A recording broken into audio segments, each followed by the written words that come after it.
kita menjalin kolaborasi, belajar bergerak berbagi untuk negeri demi bakti para ibu pertiwi. Assalamualaikum warahmatullahi wabarakatuh. Alhamdulillahirrahmanirrahim. Wassalatu wassalamu ala asyrofil anbiya'i wal mursalin wa ala alihi wa sahbihi wa barik wasallim ajma'in, amma ba'd. Yang terhormat Bapak Kepala Sekolah, yang terhormat Bapak Ibu Guru SPTB SDN Kalensari, terima kasih telah hadir pada kegiatan aksi nyata diseminasi modul 1.4 budaya positif. Saya ucapkan terima kasih banyak. Saya ini adalah tugas dari calon guru penggerak. Saya di angkatan 11. Perkenalkan, ini fasilitator saya Bapak Fajra Adabarita dan pengajar praktik saya Bapak Fikrianto. Untuk kegiatan hari ini, topik pembahasannya adalah yang pertama disiplin positif dan nilai-nilai kebajikan universal. Yang kedua kemudian teori motivasi, hukuman dan penghargaan serta restitusi. Selanjutnya keyakinan kelas. Kemudian kebutuhan dasar manusia dan dunia berkualitas. Restitusi dan yang pertama adalah restitusi 5 posisi kontrol dan yang kedua adalah restitusi tentang segitiga restitusi. Baik Bapak Ibu semua, yang pertama kita akan bahas tentang disiplin positif dan nilai-nilai kebajikan universal. Paradigma perubahan. Saya ingin minta dua bapak atau ibu, siapa yang berminat. Yang pertama boleh Ibu Koya sama Pak Dani atau Pak Jamal sama Pak Sadam. Yang pertama atau Pak Jamal pegang tangannya, kepalkan bahwa Pak Jamal itu di dalam tangannya itu memegang sesuatu yang berharga banget gitu. Kemudian bagaimana caranya Pak Sadam merayu Pak Jamal supaya membuka kepala tangannya. Ayo, drama dulu. Ayo, drama. Bermain drama, kita mau bermain drama. Pak Jamal mengangkat tangan. Kalau misalkan bisa membuka kepala tangan itu, biasanya pas ada ngiduri kita tangan. Ayo, gimana Pak Sadam caranya? Merayu, mengintimidasi, mukul. Bisa jadi seperti itu supaya kepala tangannya bisa dibuka. Dengan cara apa? Yang pertama dengan cara merayu. Ayo, rayu Pak Jamal. Pak Jamal supaya yang digenggam itu kan sesuatu yang berharga. Iya. Bagaimana caranya Pak Jamal ini saya rayu dengan apa? Ya silakan dirayu. Gantinya. Dirayu, ayo Pak Jamal. Lakukan. Iya. Ayo, dirayu. Nah, dibujuk dengan cara Dirayu silakan. Ayo gimana ayo Pak Sadam? Pak Jamal tolong bukakan genggaman tangan ini isinya apa Pak Jamal? Isinya Sesuatu yang berharga. Masuk tenong. sesuatu yang berharga dan tidak boleh dibuka oleh Iya. siapa. Iya. Ayo. Rahasia negara. Iya, rahasia. Ya, ini memang kita berdua saja. Pak Jamal anggap yang lain tidak ada. Iya. Saya minta benda yang ada di genggaman Pak Jamal. Rahasia kita berdua. Tadi kan rahasia cuma Pak Jamal yang tahu. Nah sekarang sama saya empat mata. Di mana Pak Jamal? Nanti ada hadiahnya timbal balik. Saya minta sesuatu tapi ini rahasia. Iya. Dan saya buka. Tapi tolong kalau misalkan nongkrong di mana jangan kasih tahu. Iya. Nongkrong di mana kan bilang jangan tahu siapa-siapa. Iya. Jangan kasih tahu siapa. Kan kebuka semua kan ya. Iya. Siap. Iya.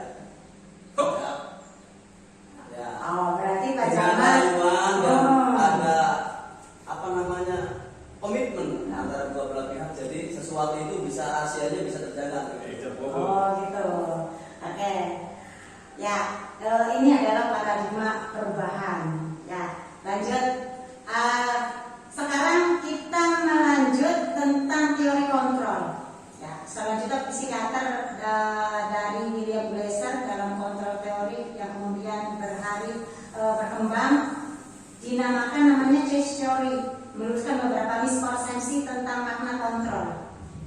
Tadi Pak Jamal itu sebenarnya mengontrol diri sendiri, apakah mau memberikan keyakinan bahwa yang sesuatu yang rahasia diberikan, atau dengan teguh dia disimpan sendiri bahwa itu adalah keyakinan saya. Nah, yang pertama adalah ilusi guru mengontrol murid. Itu sebenarnya hanya ilusi. Kemudian ilusi bahwa semua penguatan positif efektif dan bermanfaat. Lanjutnya ilusi bahwa kritik dan membuat orang merasa bersalah dapat menguatkan karakter. Kemudian ilusi bahwa orang dewasa memiliki hak untuk memaksa. Kita ulas dari pertama dulu bahwa ilusi guru mengontrol murid. Pada dasarnya kita ini tidak dapat memaksa murid untuk berbuat sesuatu. Ya. Kemudian jika murid tersebut memilih untuk tidak melakukannya, walaupun tampaknya guru sedang mengontrol perilaku murid. Hal demikian terjadi karena murid sedang mengizinkan dirinya dikontrol. Ya.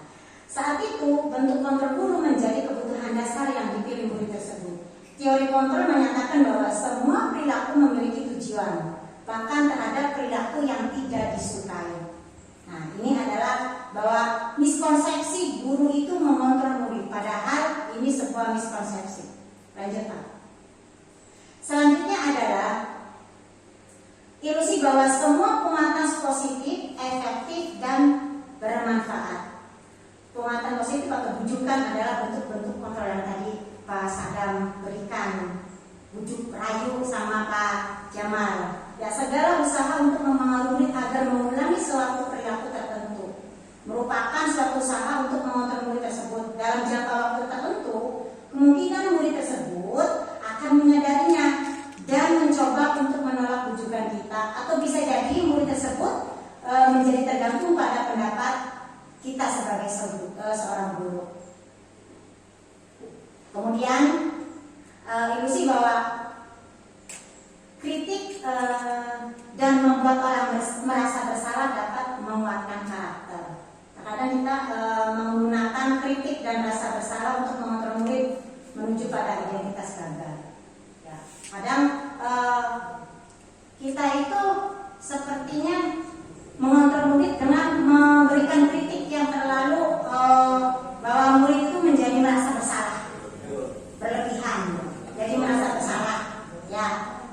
Iya, tapi ini merupakan sesuatu nanti identitas gagal sebenarnya. Ya, bahwa kita gagal menjadi mengontrol murid. Kemudian mereka belajar untuk merasa buruk tentang diri mereka. Jadi murid tersebut merasa bersalah. Oh, saya itu tidak baik, saya itu ini. Jadi seakan-akan nanti menjelekan diri sendiri. Ya, kadang-kadang sulit bagi guru untuk mengidentifikasi bahwa mereka sedang melakukan perilaku ini. Ya, tanpa kita sadari kan ya, kata-kata kita kadang Spontan. Nah, spontan kadang menyalahkan anak gitu. Ya. Nah, kadang kita menyampaikannya itu dengan cara-cara yang negatif, kadang juga dengan secara halus, tapi halus tersebut malah membuat anak itu merasa bersalah. Kemudian Pak Haji, ilusi yang selanjutnya bahwa orang dewasa memiliki hak untuk memaksa.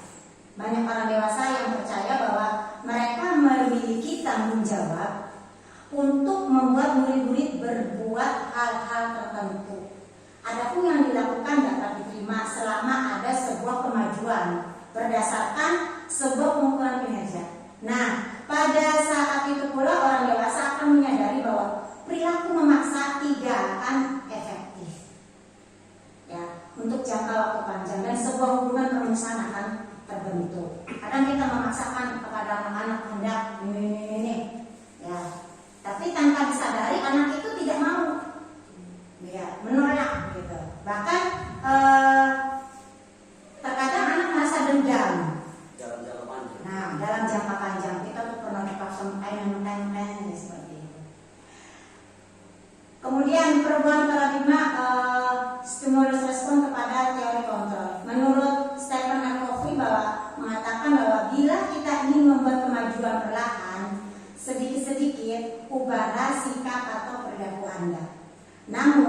bila kita ingin memperbaiki cara-cara utama kita, maka kita perlu mengubah kerangka acuan kita. Ubahlah bagaimana kita melihat dunia, bagaimana kita berpikir tentang manusia, dan ubahlah paradigma kita, skema pemahaman dan penjelasan aspek-aspek tentang realitas. Nah, ini adalah merupakan perubahan paradigma stimulus respon kepada teori kontrol. Yang pertama sebelah sana adalah stimulus respon dan sebelah sini adalah teori kontrol. Realitas bahwa kebutuhan kita sama, tetapi teori kontrol mengatakan bahwa realitas atau kebutuhan kita itu berbeda. Benar ya? Semua kalau menurut stimulus respon semua orang melihat hal yang sama, tapi menurut teori kontrol setiap orang memiliki gambaran berbeda. Ya, ini bisa Bapak Ibu baca ya.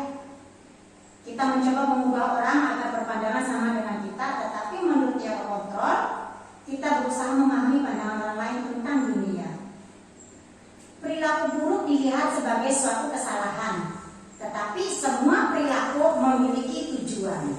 Kita kadang melihat anak itu perilakunya buruk, tetapi kadang mereka punya tujuan tertentu. Kenapa mereka melakukan seperti itu? Itu menurut teori kontrol. Saya bisa mengontrol orang lain. Kalau menurut teori kontrol, orang lain, kita tidak bisa mengontrol orang lain. Pemaksaan ada pada saat rujukan.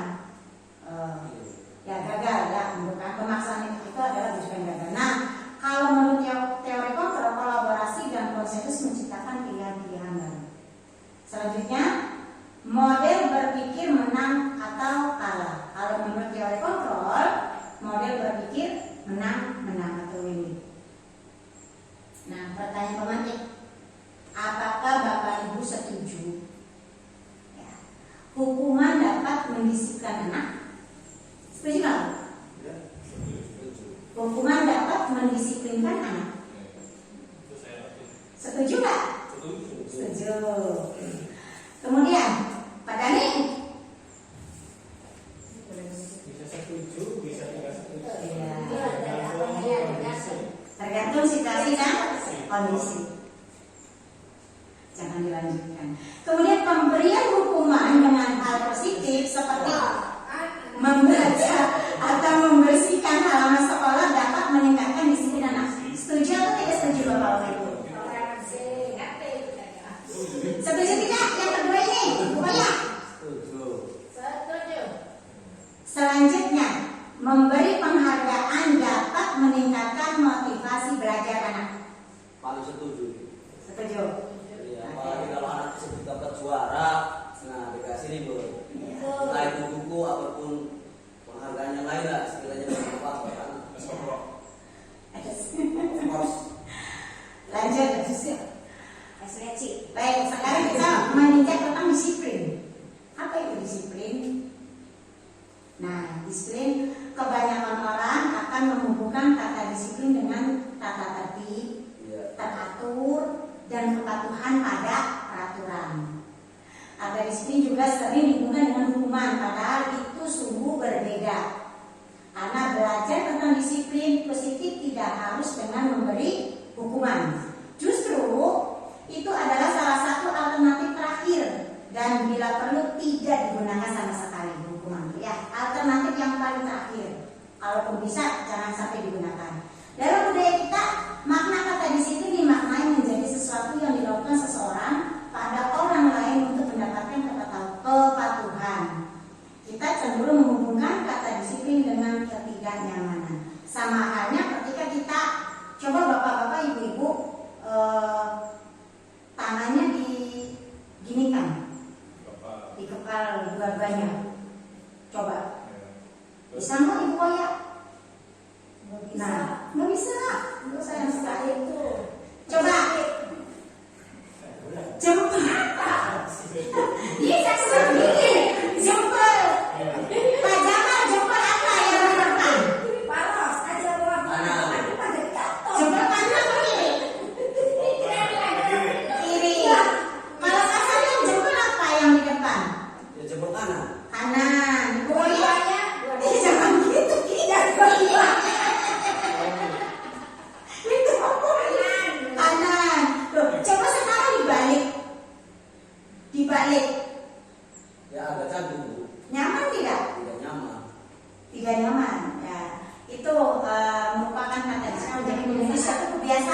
kita sendiri yang mewajibkan kita dengan sekeras-kerasnya, tetapi itu sama saja. Sebab jikalau kita tidak cakap melakukan self disiplin, wajiblah penguasa lain mendisiplinkan diri kita. Dan peraturan demikian itulah harus ada di dalam suasana yang merdeka. Maksudnya gini, kalau seseorang yang tidak bertindak disiplin, perlu ada orang yang mendisiplinkan. Ya, seperti halnya ketika kita memakai helm, ya, kadang itu kan disiplin itu sendiri. Nah, biar disiplin ada peraturan seperti itu. Lanjut. Iya, polisi banyak helm. Kemudian menurut Dian Dosen bahwa untuk menjadi seorang murid atau pengikut seseorang harus paham betul alasan mengapa mereka mengikuti suatu aliran, ya, atau ajaran tertentu, sehingga motivasi yang terbangun itu motivasi intrinsik dari dalam diri sendiri, bukan ekstrinsi atau dari pengaruh orang lain.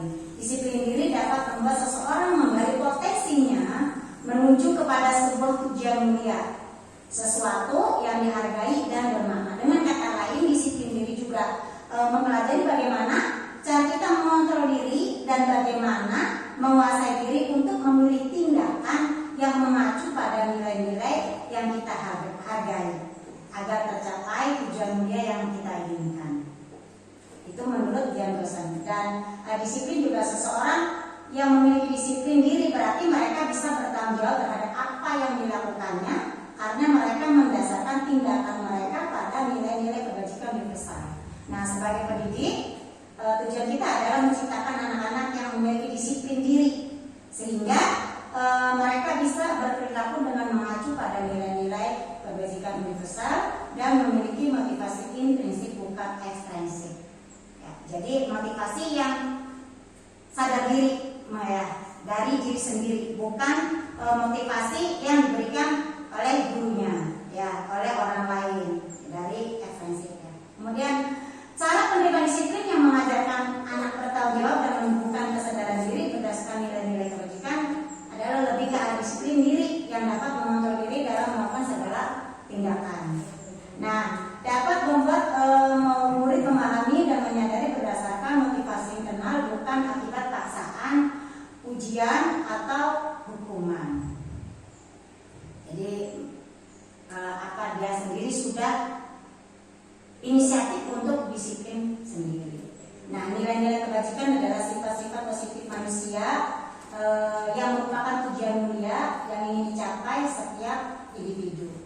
Nilai-nilai tersebut bersifat universal dan lintas bahasa, suku bangsa, agama maupun latar belakang.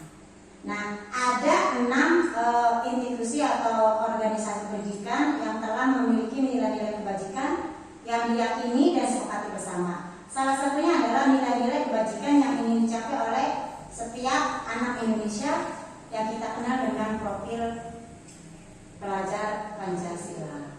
Ya, dan inilah adalah yang pertama, nilai-nilai kebajikan pada profil pelajar Pancasila. Yang pertama, beriman, bertakwa kepada Tuhan Yang Maha Esa dan berakhlak mulia, mandiri, bernalar kritis, berkebinekaan global, bergotong royong, dan kreatif. Kemudian ada nilai-nilai kebajikan dari organisasi Ibo Primary Years Program. Bahwa sikap murid itu mempunyai toleransi, rasa hormat, integritas, mandiri, menghargai, empati, keingintahuan, kreativitas, kerjasama, percaya diri, dan komitmen. Ada juga dari 9 pilar karakter, ya, cinta Tuhan dan segenap ciptaannya, kemandirian dan tanggung jawab, kejujuran, hormat dan santun, dermawan, percaya diri, kepemimpinan dan keadilan, baik dan rendah hati, toleransi, kedamaian, dan persatuan. Lanjut, ini adalah petunjuk seumur hidup dan keterampilan hidup atau lifelong guidance and life skill. Keterampilan hidup dapat dipercaya, lurus hati, pendengar yang aktif, tidak merendahkan orang lain, memberikan yang terbaik dari diri. Kemudian lanjut, petunjuk hidupnya adalah peduli, penalaran, kerjasama, keberanian, keingintahuan, usaha, plus fleksibilitas, berorganisasi, kesabaran, keteguhan hati, kehormatan, memiliki rasa humor, berinisiatif, integritas, pemecah masalah, sumber pengetahuan, tanggung jawab, dan kesahabatan. Kemudian ada yang kelima, the seven essential virtues atau building moral intelligence dari Misa Boba, bahwa mengatakan nilai-nilai kebajikan itu ada empati, suara hati, kontrol diri, rasa hormat, kebaikan, toleransi, dan keadilan. Yang terakhir adalah the virtues project atau proyek nilai-nilai kebajikan. Ini ada peduli, rajin, integritas, rasa hormat, keterserangan, keberanian, kebahagiaan. Ya, ini adalah nilai-nilai kebajikan, Bapak Ibu ya. Nanti ini bisa dijadikan nanti kalau kita sudah mulai menyusun keyakinan kelas. Lanjut Pak. Teori motivasi, hukuman dan penghargaan serta restitusi. Lanjut, 3 motivasi perilaku manusia. Yang pertama adalah untuk menghindari ketidaknyamanan atau hukuman. Contoh, ya, contoh anak-anak mengerjakan PR kadang ada tujuan tertentu agar tidak dihukum. Kemudian untuk mendapatkan imbalan untuk penghargaan dari orang lain, anak-anak mengerjakan PR biar juara itu tujuannya. Jadi sebenarnya menurut ini ada motivasi eksternal karena menginginkan sesuatu dan takut akan hukuman. Ya, yang benar adalah untuk menjadi orang yang mereka inginkan dan menghargai diri sendiri dengan nilai-nilai yang mereka percaya. Jadi kadang kalau kita ada PR mengerjakan PR nanti dihukum, dan gitu kan, kadang-kadang seperti itu. Jadi itu merupakan motivasi eksternal. Mereka takut dihukum atau biar nilainya bagus, biar ada penghargaan. Sebenarnya itu motivasi eksternal. Ya. Kemudian hindari hukuman dan pemberian penghargaan berlebihan agar meminimasi motivasi eksternal dalam diri murid. Lanjut Pak. Ya. Kalau menurut motivasi eksternal itu apa yang akan terjadi apabila saya tidak melakukannya? Apa yang akan terjadi bila saya tidak mengerjakan PR? Terus apa yang akan saya dapatkan apabila saya melakukannya? Apa yang akan saya dapatkan ketika saya mendapatkan mengerjakan PR? Jadi itu merupakan motivasi eksternal. Ya, kalau motivasi seperti itu. Tapi ketika dia dengan sadar sendiri bahwa ini adalah kewajiban saya ingin pandai, saya ingin pintar, gitu kan, itu merupakan motivasi. Jadi saya akan menjadi orang yang seperti apa apabila saya melakukannya. Jadi bukan ingin mendapatkan pujian atau tidak mau mendapatkan hukuman, tetapi saya akan menjadi orang pandai jika saya mengerjakan PR. Saya akan menjadi orang yang cerdas jika saya belajar. Seperti itu. Jadi motivasi yang udah ada dalam diri sendiri, bukan motivasi dari eksternal. Nah, tadi itu adalah motivasi. Sekarang ini dihukum oleh penghargaan, bahwa penghargaan berlaku sama dengan hukuman. Ada yang mengatakan bahwa penghargaan itu sama dengan hukuman. Dalam arti meminta atau membujuk seseorang melakukan sesuatu untuk memenuhi suatu tujuan tertentu, dan orang yang meminta atau membujuk. Dorongannya eksternal dan akan ada faktor ketergantungan. Dikelas saja Pak. Nah, yang pertama adalah penghargaan itu tidak efektif. Penghargaan menghukum, penghargaan merusak hubungan, penghargaan menurunkan kualitas, penghargaan mengurangi ketepatan, penghargaan mengurangi motivasi intrinsik, penghargaan mematikan kreativitas, penghargaan jangka pendek dan jangka panjang. Lanjut Pak. Nah, jadi kita sikat aja. Ya, ini adalah hukuman. Ada hukuman dan perbedaan antara hukuman dan konsekuensi. Kalau hukuman sesuatu yang menyakitkan harus terjadi. Kalau konsekuensi sesuatu harus terjadi. Jadi bukan yang menyakitkan ya. Terus membuat anak sakit fisik atau maupun hati untuk jangka waktu lama itu hukuman. Nah, kalau konsekuensi membuat anak merasa tidak nyaman dalam jangka waktu pendek. Kemudian hukuman, anak membenci kedisiplinan. Kalau hukuman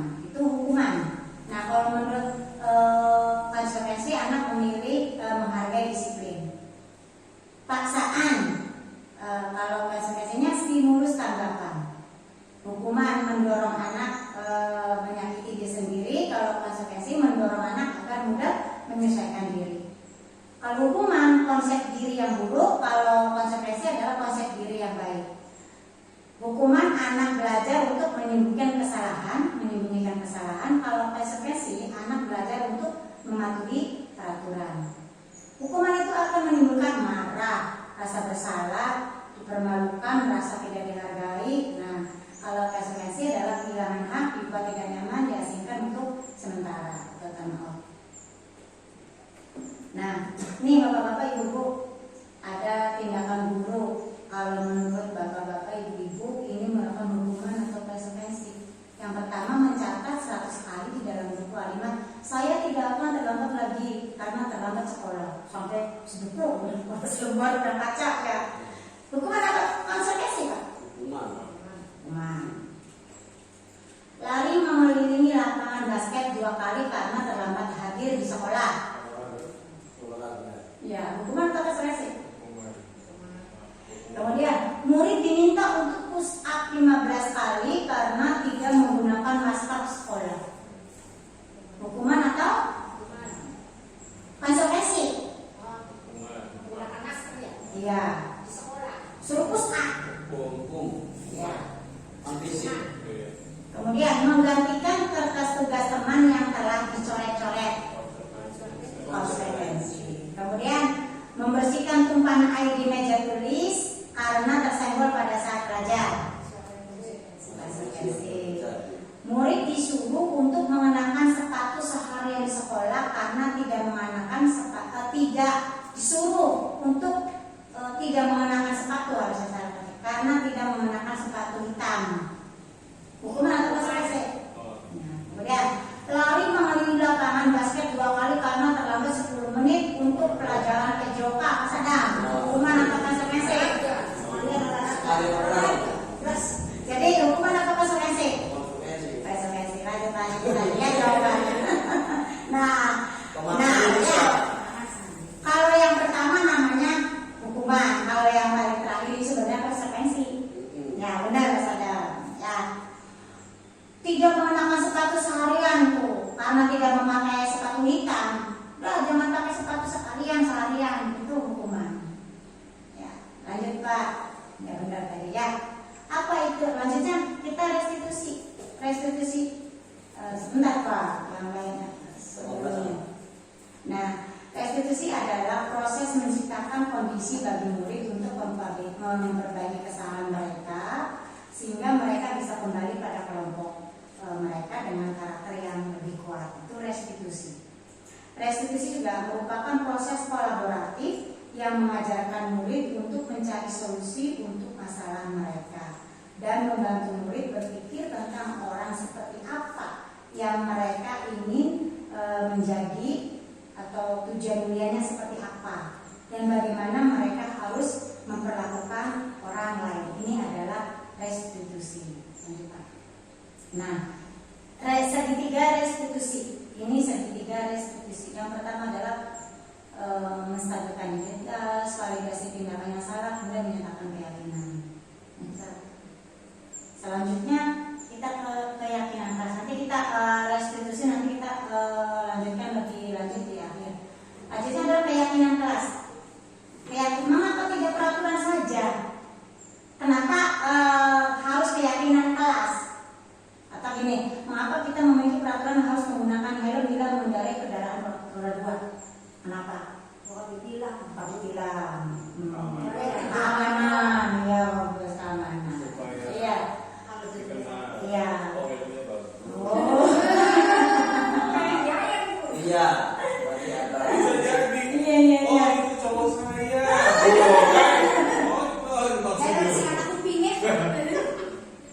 Jadi mengapa kita memiliki peraturan 3M menggunakan masker, mencuci tangan dan menjaga jarak 1,5 meter? Itu kenapa? Ya, itu aturan atau keyakinan? Kalau peraturan berarti aturan. Kalau keyakinan berarti untuk safety ya, untuk keamanan kita di kesehatan kita. Itu. Iya, kembali pada Jaga jarak. ya. Kemudian mengapa kita memiliki peraturan harus datang tepat waktu pada saat mengikuti pelatihan? Ya, ada kadang tidak enak, ada yang udah dalam hati sudah disiplin sendiri,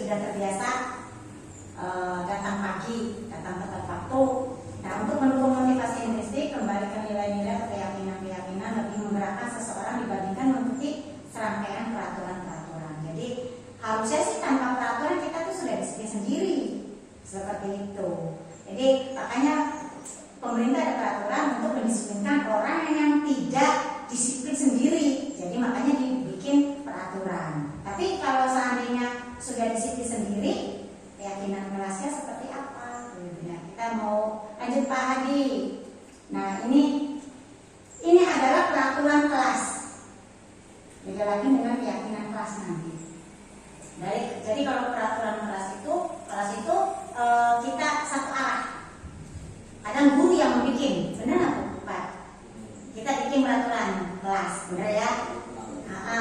Selalu kembalikan buku terapatnya, dilarang mengganggu orang lain, hadir di sekolah 15 menit sebelum pembelajaran dimulai, dilarang melakukan kekerasan, dilarang memegang narkoba, pergantian atau menunggu giliran, gunakan masker, jangan berlari di kelas atau koridor. Ini merupakan peraturan yang dibuat oleh guru kadang untuk di kelas.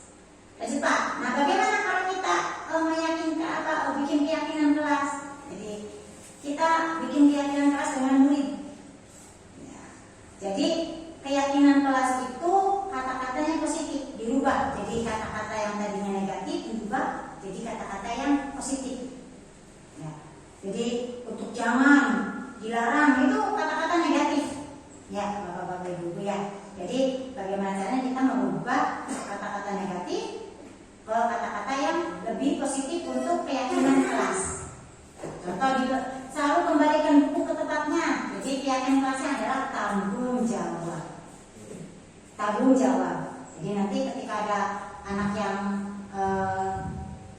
tidak mengembalikan buku, bagaimana keyakinan kelas kita? Apa yang dilanggar? Tanggung jawab. Kayak gitu ya. Terus menghormati orang lain, dilarang mengganggu. Ini kan dilarang nih. Ya, dilarang kata-kata negatif. Jadi dari berubah menjadi kata-kata yang positif, menghormati orang lain. Terus hadir di sekolah 15 menit. Nah, kita ubah keyakinan kelas menjadi berkomitmen. Lanjut, kemudian dilarang melakukan kekerasan, keselamatan, menghormati orang lain. Jadi keyakinan kelasnya dirubah. Jadi kata-kata negatif menjadi kata-kata yang positif. Lanjut Pak. Nah, keyakinan kelas ini guru berperan dalam mewujudkan terbentuknya keyakinan kelas dengan adanya kesepakatan antara guru dan murid. Jadi kalau keyakinan kelas itu bukan kita yang membuat, tapi kita sepakat dengan murid. Kita obrolkan dan tulis, murid suruh nulis. Mau seperti apa keyakinan kelas kita? Silakan murid-murid apa yang mau biar kita keyakinan kelas kita ini mau seperti apa? Ibu guru nanti mengarahkan, membimbing, ya. Jadi keyakinan kelas itu berupa pernyataan universal yang mudah diingat, dipahami dan harus diterapkan dalam lingkungan sekolah. Ya tadi itu tanggung jawab, menghormati orang lain, jujur. Jadi kata-kata yang negatif tadi diubah menjadi kata-kata yang positif kalau dalam keyakinan kelas. Ini nanti kalau sudah selesai dikumpulkan anak-anak maunya seperti apa, nanti dirubah yang anak-anak tadinya kata-katanya negatif kita ubah menjadi kata-kata yang lebih positif untuk keyakinan kelas. Ya restitusi nanti. Nanti kita akan melakukan kontrol restitusi. Ada mesti ngomong restitusi. Lanjut Pak. Nah, contoh kesepakatan kelas: datang tepat waktu, mendengarkan saat guru menjelaskan, menghormati teman dan guru, menjaga kebersihan kelas. Jadi kata-katanya itu positif. Ya, Bapak-bapak Ibu. Lanjut Pak. Nah, kita selanjutnya adalah kebutuhan dasar manusia dan dunia berkualitas. Kebutuhan dasar manusia itu ada 5 kebutuhan dasar manusia menurut Dr. William Blazer. Yang pertama adalah bertahan hidup yang di tengah dia. Kebutuhan fisiologis, jadi kesehatan, rumah dan makanan, ya biologis atau reproduksi. Yang kedua adalah penguasaan atau kebutuhan pengakuan atas kemampuan. Ini keinginan untuk dianggap berharga. Ya, penguasaan berarti kekuatan untuk mencapai sesuatu, diakui atas prestasi dan keterampilan, didengarkan dan memiliki harga diri. Selanjutnya adalah kesenangan, kebutuhan untuk mencari kesenangan, bermain dan tertawa. Itu kebutuhan dasar manusia. Selanjutnya kasih sayang dan rasa diterima. Kemudian yang terakhir kebebasan atau kebutuhan akan pilihan.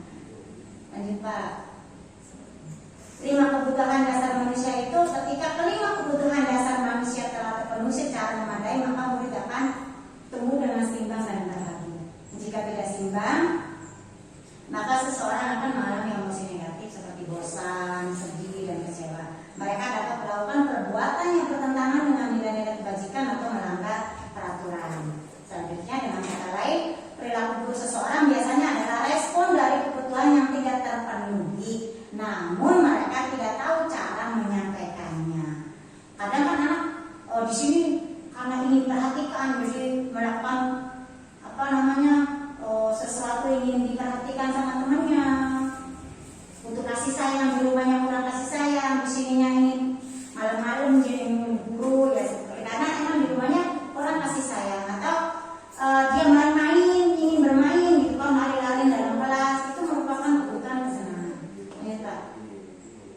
Sekarang adalah dunia berkualitas. Dunia berkualitas adalah tempat khusus dalam pikiran kita. Ya, jadi dunia seperti apa yang kita inginkan, menyimpan gambaran dari semua yang kita inginkan, dari siapa orang-orang yang ada dalam hidup kita, apa saja yang intinya sih dunia berkualitas itu kebutuhan dasar ya, yang lebih ke personal kita, namanya dunia berkualitas seperti apa yang kita inginkan. Kita juga mempunyai gambaran dunia berkualitas mereka sendiri, tentunya sebagai guru kita ingin mereka memasukkan hal-hal yang bermakna dan nilai-nilai kebajikan yang hakiki ke dalam dunia berkualitas mereka. Ini Pak. Ini adalah 5 posisi kontrol restitusi di ini aja Pak. Ini yang di sini Pak, ya.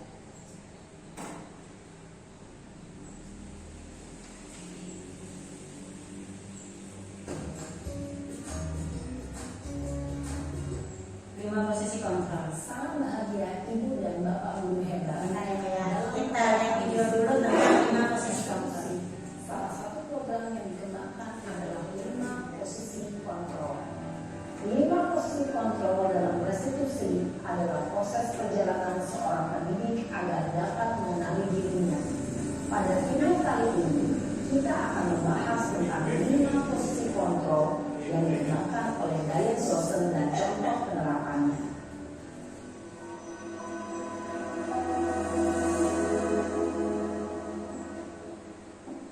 5 posisi kontrol itu adalah 1.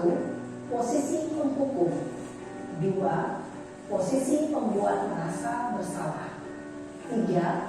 Posisi teman, 4. Posisi pemantau atau monitor, dan 5. Posisi manajer.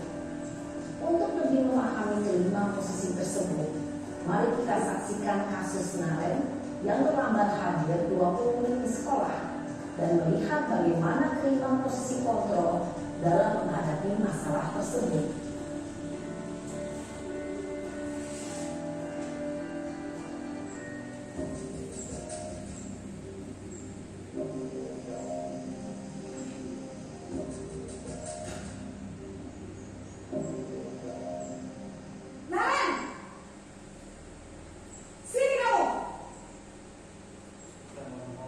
Selamat pagi Bu.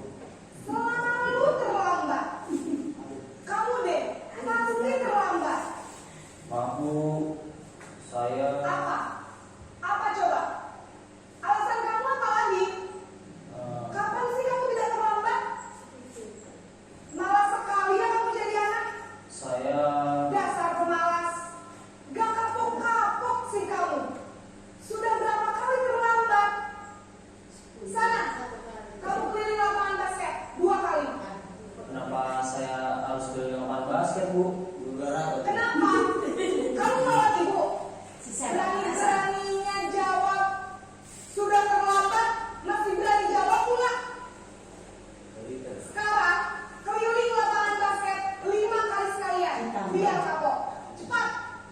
Pergi sana ke lapangan basket. Hukumannya jawabannya 10. Posisi penghukum biasanya berbicara dengan nada tinggi, menghardik, menunjuk-nunjuk, menyakiti, dan menyindir.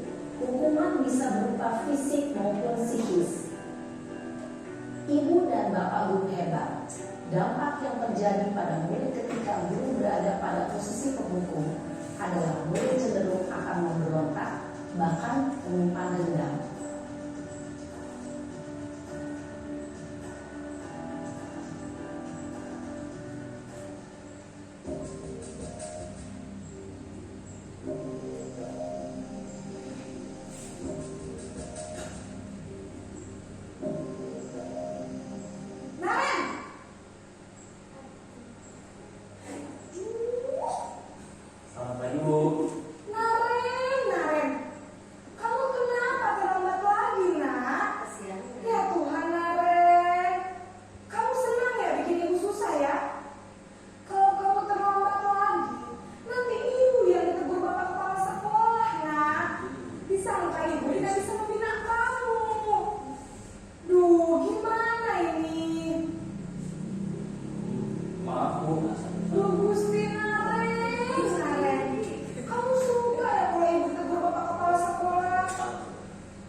Maaf Bu, maaf sekali. Ya sudah, lain kali jangan bikin ibu susah lagi ya nak ya. Ibu tidak akan kuat lagi kalau kamu begini terus. Bisa jantungan kalau ibu tegur bapak kepala sekolah. Maaf ya Bu, maaf sekali. Posisi pembuat rasa bersalah berbicara dengan nada tenang, cenderung lembut. Namun kata-kata yang diutarakan membuat murid merasa menjadi orang yang gagal, memandang buruk dirinya sendiri, merasa tidak berharga, dan tidak sanggup membahagiakan orang lain. Ketika guru mengambil posisi pembuat rasa bersalah, murid akan menganggap dirinya yang bersalah dan ia akan menyimpan emosi negatif tersebut di dalam dirinya.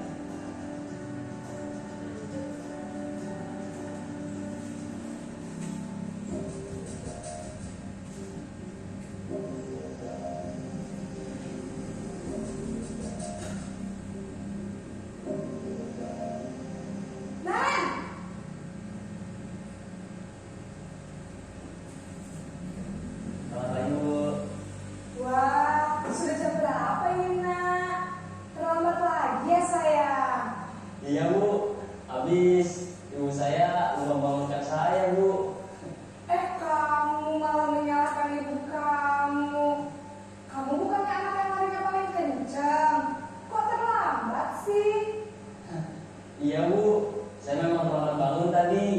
Jadi biarpun saya lari kencang, tetap gak kesenja Bu.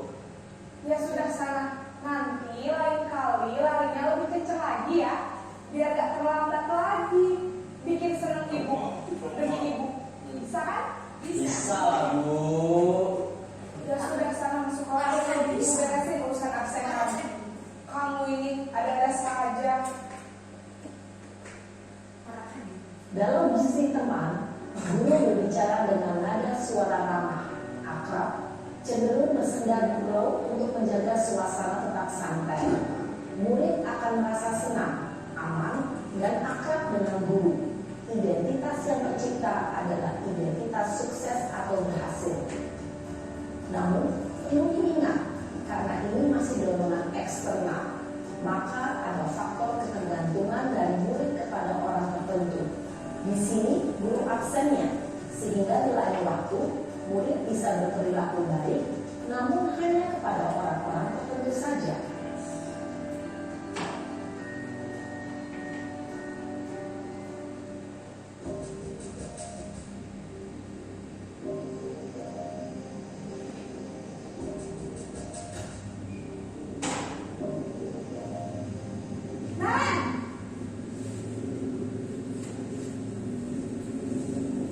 Selamat pagi Bu.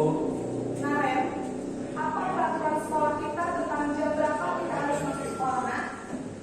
Kita harus di sekolah jam 7 Bu. Iya betul, sekarang sudah jam 7.20. Naren sudah tahu konsekuensinya jika terlambat hadir.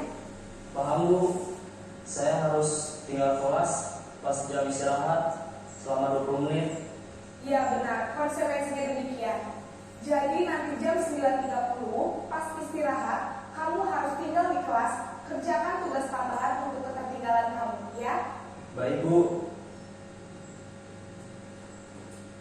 Posisi pemantau mengandalkan penghitungan atau data untuk mengontrol murid. Guru mengarahkan murid berdasarkan peraturan dan konsekuensi. Seorang pemantau menunjukkan bahasa tubuh dan ekspresi wajah yang datar dan cenderung formal.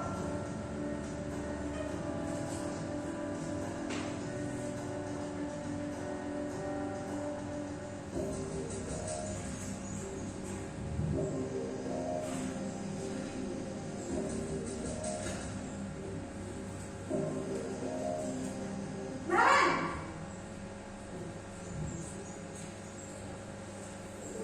Selamat pagi Bu. Selamat pagi, Naren. Maaf Bu, saya terlambat. Ya, sekolah masuknya jam 7, sekarang sudah jam 7.20.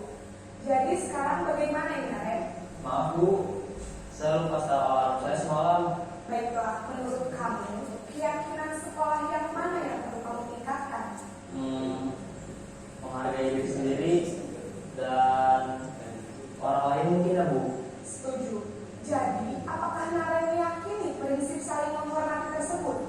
Bu, saya meyakininya.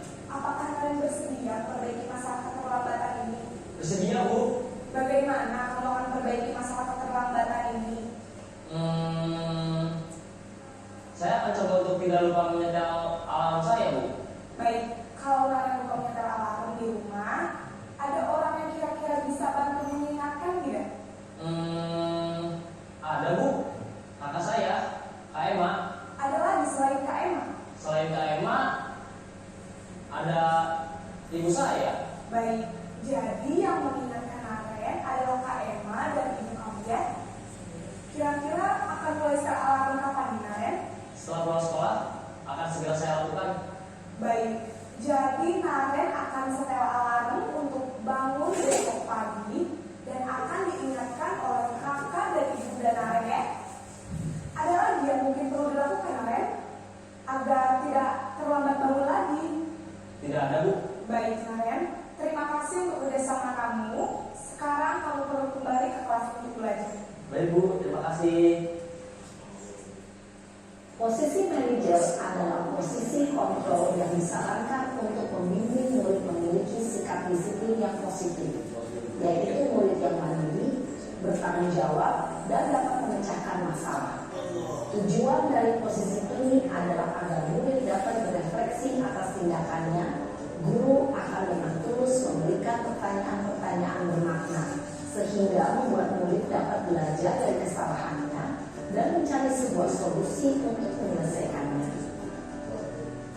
Ibu dan Bapak guru hebat, setelah mengamati adegan kelima posisi kontrol tadi, kira-kira posisi mana yang paling ideal? Posisi mana yang dapat menunjang motivasi intrinsik murid? Ya, tentu posisi manajer. Posisi ini memang posisi ideal dan ingin dituju setiap pendidik. Pada posisi inilah, guru dapat menerapkan disiplin positif yang berpihak pada murid, yang memerdekakan murid. Perjalanan seorang pendidik tentunya tidak mudah untuk sampai pada posisi seorang manajer. Namun, tujuan kita pasti, yaitu menciptakan murid-murid yang mandiri, merdeka, dan bertanggung jawab. Semoga penggambaran 5 posisi kontrol yang telah diperlihatkan ini dapat menjadi ajang refleksi bagi kita semua, agar dapat terus mengasah dan menerapkan disiplin positif yang memerdekakan murid. Mari terus berlatih dan bersemangat. Selamat menerapkan. Salam dan bahagia Ibu dan Bapak guru hebat.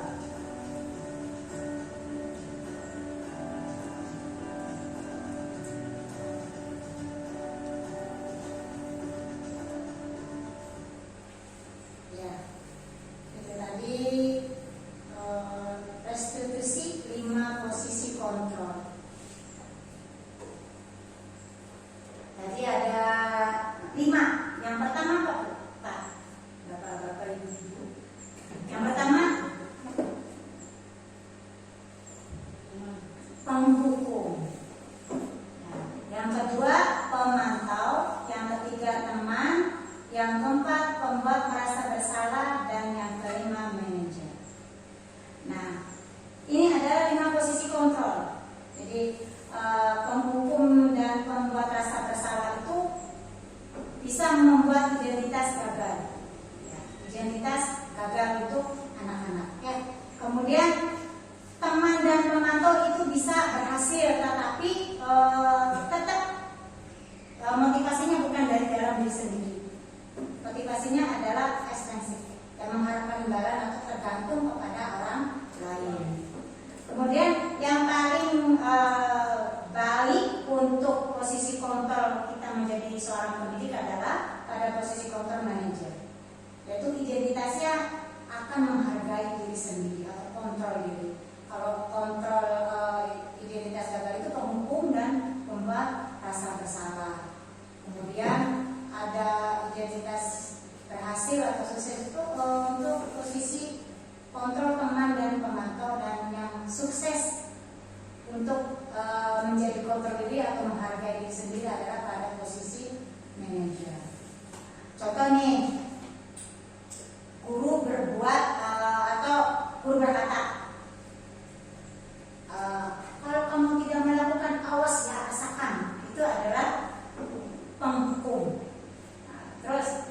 pembuat merasa bersalah. Kamu seharusnya sudah tahu ibu lelah sekali mengatakan ibu stres katanya.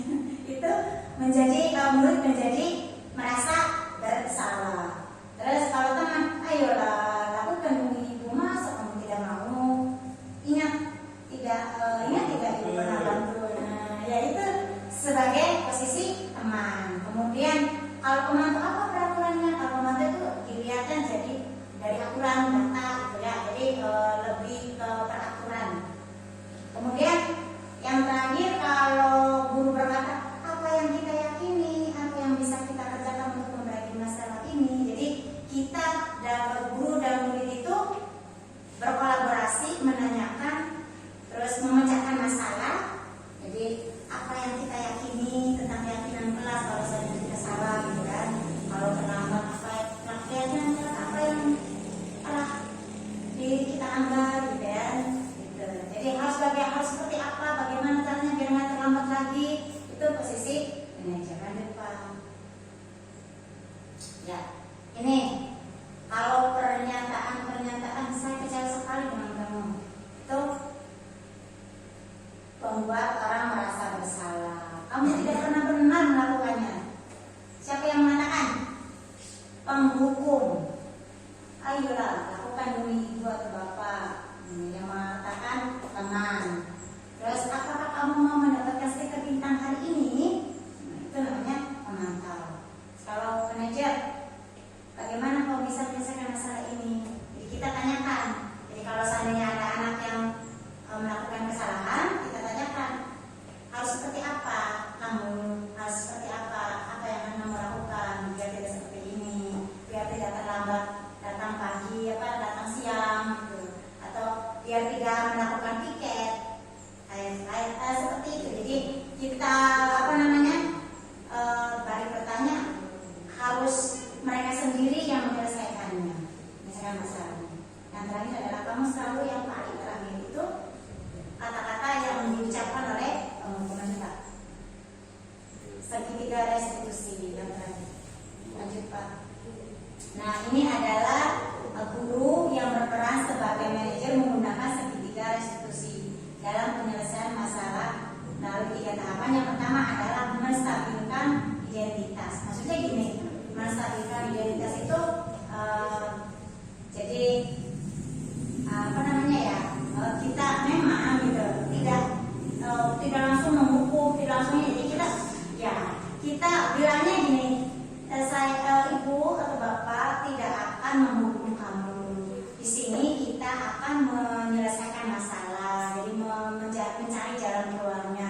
Itu namanya menstabilkan identitas. Atau terus selanjutnya validasi tindakan yang salah. Validasi tindakan yang salah itu apa? Dia itu melakukan apa gitu kan? Nah, biar dia sendiri yang mengucapkan gitu. Kenapa? Hari ini apa yang telah kamu lakukan? Seperti itu. Jadi validasi tindakan yang salah. Jadi kita tanyakan yang salah, dia itu menurut apa? Gitu. Kemudian kita menanyakan keyakinan kelas. Jadi keyakinan kelas apa yang harus ditingkatkan lagi? Atau kalau keyakinan kelas apa yang harus yang telah dilanggar, harus ditingkatkan seperti apa. Terus kemudian kapan akan berubah, seperti itu. Tujuannya apa? Segitiga restitusi ini adalah tujuannya menghasilkan murid yang mandiri dan bertanggung jawab. Jadi dia sendiri yang akan motivasi dia sendiri yang akan berkata, saya salahnya di sini, saya harusnya seperti ini, tindakan dia seperti apa, kayak gitu. Itu namanya segitiga restitusi. Segitiga restitusi ya. Posisi kontrol sebagai guru adalah manajer. Guru berbuat sesuatu bersama murid, mempersilahkan murid mempertanggungjawabkan perilakunya dan mendukung murid agar menemukan solusi atas permasalahan sendiri dengan bimbingan kita tentunya ya. Posisi manajer mengacu pada segitiga restitusi yang dapat menjadikan murid sebagai manajer bagi dirinya sendiri, sehingga tercipta bahwa murid itu identitasnya positif atau berhasil pada diri murid sendiri. Demikian, terima kasih. Barangkali ada yang ditanyakan Bapak-Bapak, Ibu-Ibu?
dilarang membuang sampah. Tetapi itu karena kata yang negatif diganti, buanglah sampah pada tempatnya atau menjaga kebersihan. Ya. Nah, itu nanti kita ubah dengan kata-kata apa? Yang positif. Ada lagi contoh kata positif, tanggung jawab. Berarti termasuk apa? Tanggung jawab melaksanakan piket. Tanggung jawab melaksanakan piket. Terus disiplin. Itu kata-kata yang baik, kata-kata yang bagus. Jadi kata-kata yang positif. Ya. Nanti kalian tuliskan satu keyakinan kelas yang diyakini oleh kalian. Ibu bagikan ininya, ya. Ibu bagikan.